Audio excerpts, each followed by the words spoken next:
ما تضيق خاطري زلة الرجال. ايه اقول انا ما تضيق خاطري زلة الرجال، بدا منه طيب بتعذر له بطيبه، لو انزلته بين الرجيل ما تنقال، فانا اقدر الطيب ولا افكر اعيبه، اعيش برحابه واتميز بطولة بال، ورجال ماليبه ورجاله الليبه مخاوي، رجل الاعمال اخاوي رجل الافعال، لو ان ما معه 10 دنانير في جيبه رفيق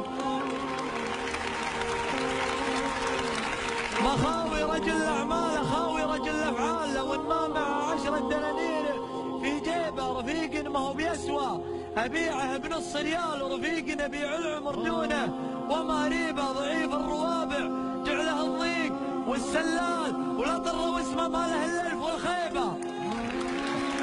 تغاضيت حشمه والتغاضي عن الامثال، اذا ما يزيد العز ما نقص الهيبه، يقولون كيف الحال واقول كيف الحال، يعذربني اللي كنت اغطي عذاريبه، تمرجل بطيبي يحسب انه شنيبه طار، ولا يدري اني لا بغيت احلق شنيبه كزه 3 ميال، يرجع ب10 ميال ارزه ما بين الناس والناس تدريبه، مع انه معي رخصه تعامل مع العيال، ولي كلمه ما يبي تخطيه بتصيبه، انا لا نويت الشيء بالحال ولا المال، اطق الصدر واقدم على الشيء واجيبه، ما يردعني ابن الآل ولا رفيق الآل مصيبه، واذا بقوم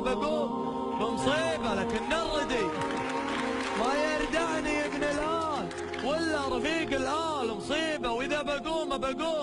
بمصيبه، لكن الردي لا صار ابن عم ولا خال، هذا والله اللي تبتلش وش تسوي به.